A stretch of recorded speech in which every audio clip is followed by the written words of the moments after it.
கர்த்தர் நம்முடைய வாழ்க்கையிலே கிரியை செய்வதற்கு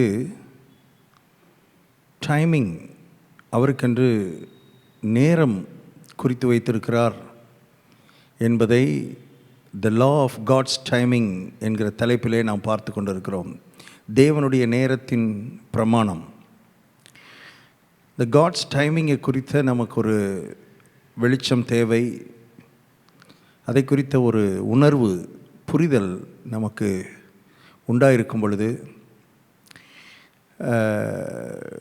when it takes time, அது நாள் ஆகும்போது, காலங்கள் ஆகும்போது, சரியான புரிதல் உள்ளவர்கள் அதை கண்டு சோர்ந்து போகாமல்,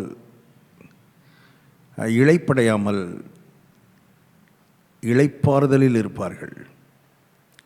பாருங்கள், இளைப்படைகிறது வேறு, இளைப்பாறுதலாக இருக்கிறது வேறு. இந்த த லா ஆஃப் காட்ஸ் டைமிங்கை புரிந்தவர்கள், தேவனுடைய நேரத்தை குறித்த புரிதல் உள்ளவர்கள் இளைப்படைய மாட்டார்கள், இளைப்பாறுதலாக இருப்பார்கள். அவர்களுக்கு தெரியும், கர்த்தர்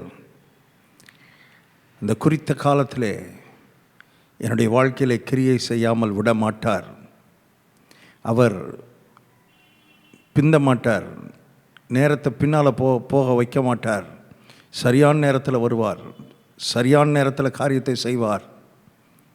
பாருங்கள், சீஷர்கள் எல்லாரும் நடுக்கடலில் நடுராத்திரி போய்கிட்டு இருக்கும் பொழுது புயலும் காற்றும் அலைகளும் மோதி அவர்களை கலங்க செய்த பொழுது சரியான நேரத்தில் கர்த்தர் வந்தார். சரியான நேரத்தில் வந்தவர்களை இந்த புயலையும் காற்றையும் அமரச் செய்தார். இந்த வார்த்தை கேட்டுக்கொண்டிருக்கிற உங்கள் வாழ்க்கையில் கூட கர்த்தர் சரியான நேரத்தில் வருவார். சரியான நேரத்தில் வந்து சரியான காரியத்தை உங்கள் வாழ்க்கையில் செய்வார். பேதுரு கடலில் நடந்து போய் கொண்டிருக்கும் பொழுது காற்று பலமாக இருக்கிறதை கண்டு அமிழ்ந்தான், கீழே அமிழ்ந்தான். அமிழ்ந்த உடனே கர்த்தர் கரெக்டாக சரியான நேரத்தில் கையை பிடிச்சி தூக்கினார். கொஞ்சம் விட்டுருந்தாருன்னா உள்ளே போயிருப்பான்.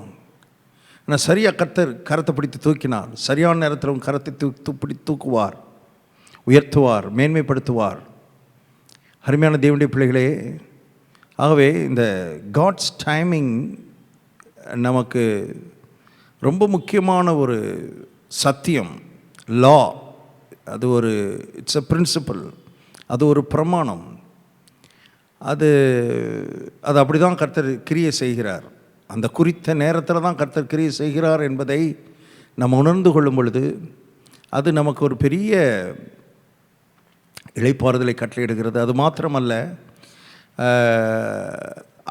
அவ்விதமாய் தாமதமாகி நாளாகி காலங்கள் கடந்து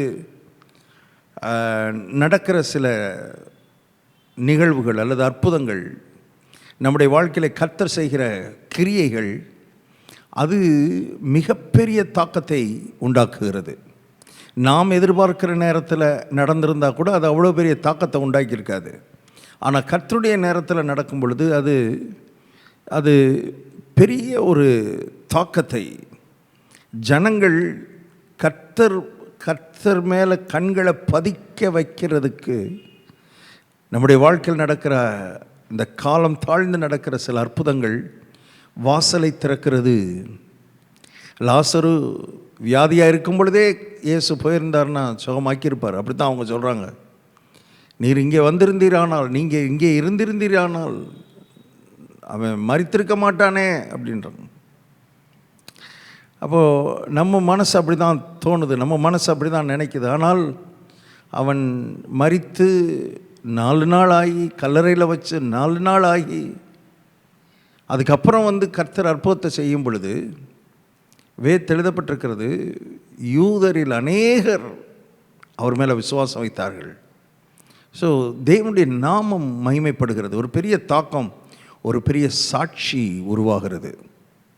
அதுபோல் தான் சகரியா, எலிசபெத், இதெல்லாம் ஏற்கனவே நான் சொன்னேன். எப்பயோ குழந்தை கொடுத்துருக்கலாம், வாலிபர்களாக இருக்கும் பொழுது குழந்தை கொடுத்துருக்கலாம், திருமணமாகி 2 வருஷத்தில் 3 வருஷத்தில் குழந்தை கொடுத்துருக்கலாம். ஆனால் வயது முதிர்ந்த பிறகு கர்த்தர் அந்த குழந்தையை பெற்றெடுக்கிறது. காட்ஸ் டைமிங், அவர்களுக்கென்று கர்த்தர் வைத்த டைமிங்.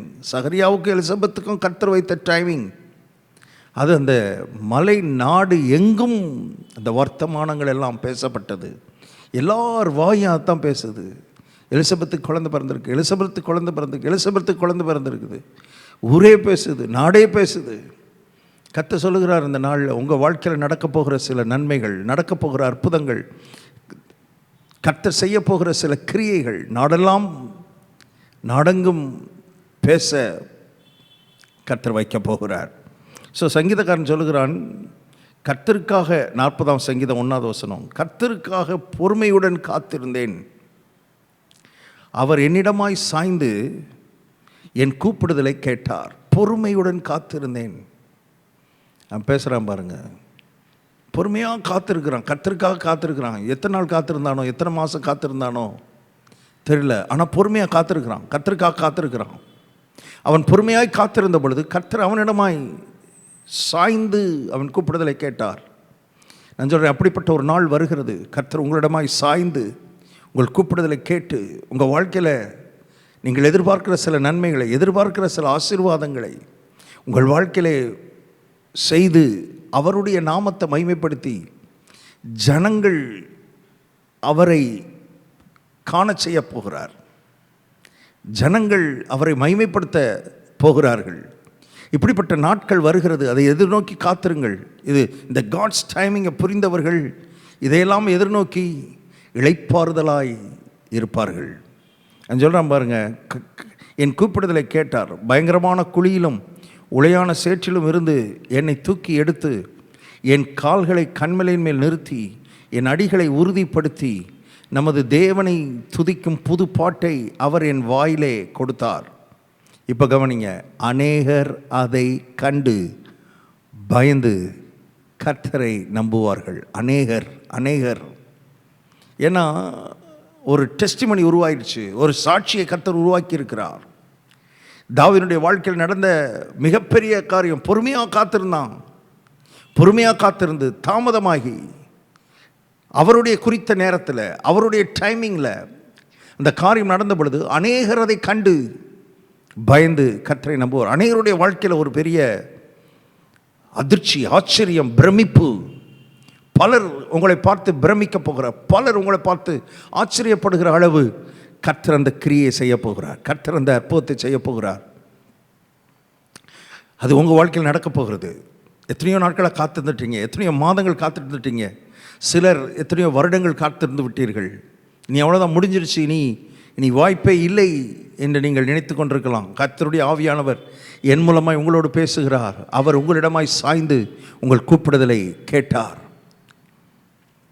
கவனிங்க, வருஷக்கணக்காக காத்திருந்தேன் இல்லை, வேதத்தில் பலரும் காத்திருந்தவர்கள் அவருடைய வாழ்க்கையில் காத்திருந்து அந்த அற்புதம் வந்த பொழுது அது ஒரு பெரிய பெரிய டிரான்ஸ்ஃபர்மேஷன், ஒரு மறுரூபத்தை உண்டாக்கி விட்டது. அவர்கள் வாழ்க்கையில் மாத்திரமல்ல, அவர்களை சுற்றி இருந்தவர்கள், அதை கேள்விப்பட்டவர்கள், அதை பார்த்தவர்கள் வாழ்க்கையிலும்.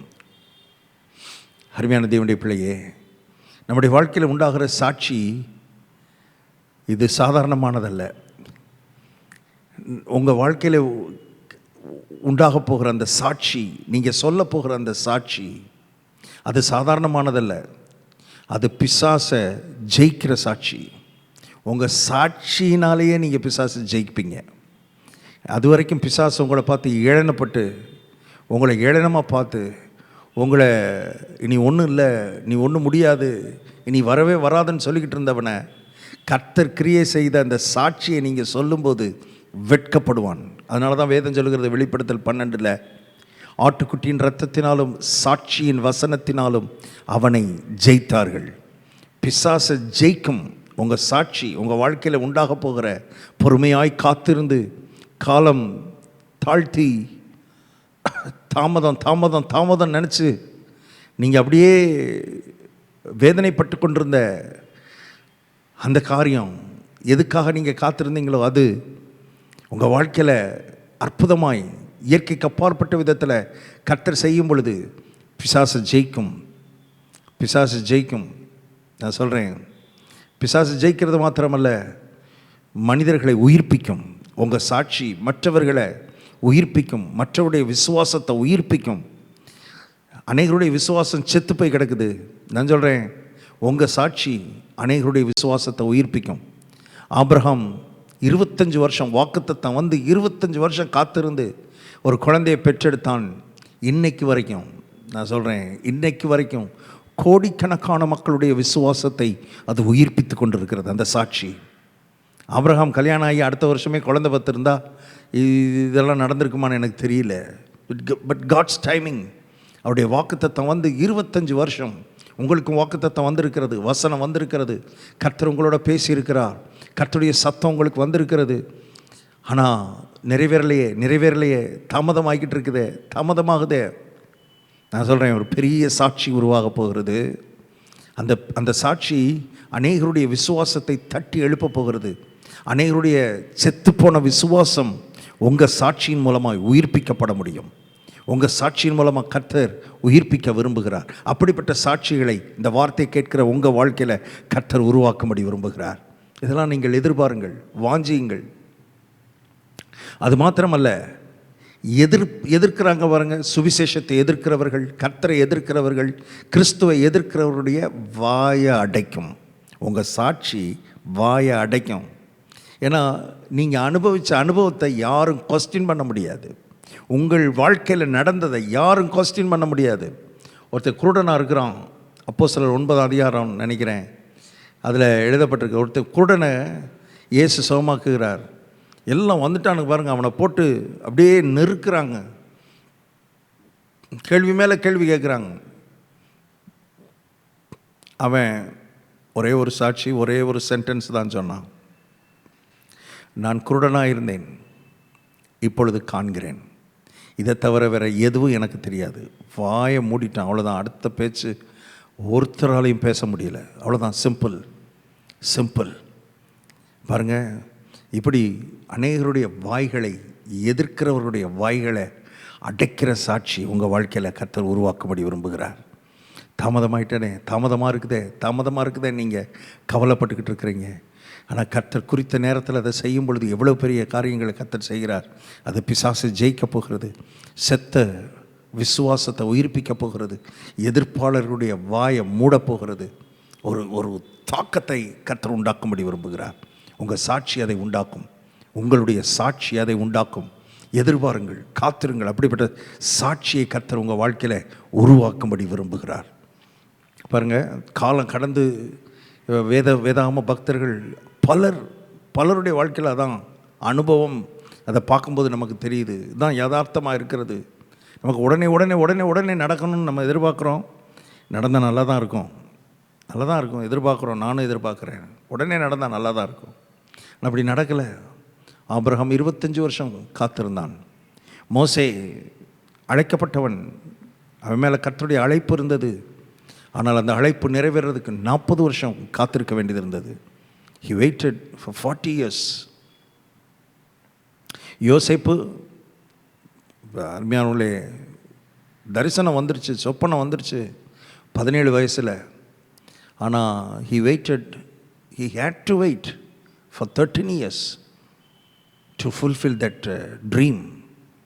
அந்த சொப்பனம் நிறைவேறுவதற்கு 13 வருடங்கள் பலவிதமான பாதைகளின் வழியாய் அவன் போய்,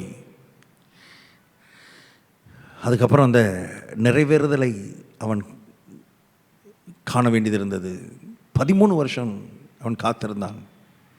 தாவீது, அருமையானவர்களே, இளைஞனாக இருந்த பொழுதே தலையில் அபிஷேகம் பண்ணிட்டார் சாமுவேல் மூலமாக. அபிஷேகம் பண்ண அடுத்த நாளே சிங்காசனத்தில் உட்காரல.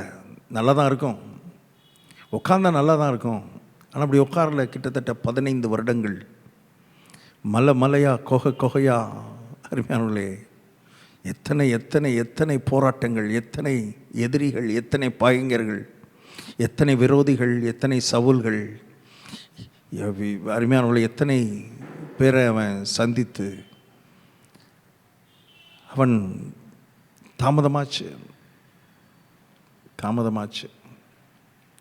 தாமதமாகுதேன்னு கவலைப்படாதீங்க. ஒரு பெரிய சாட்சியை கர்த்தர் வைத்திருக்கிறார். பாருங்கள், அந்த சாட்சியில் சாட்சிக்கு முன் சாட்சிக்கு பின்னுன்னு இருக்குது. சாட்சிக்கு முன்னால் வாழ்க்கை வேற, ஆனால் கர்த்தருடைய கிரியை நடந்த அந்த சாட்சிக்கு பின்னால் ஒரு வாழ்க்கை வேற. அது இந்த 40ஆம் சங்கீதத்தில் சங்கீதக்காரன் எழுதுகிறான் பாருங்க, தாவீது தான் எழுதுறான். அதை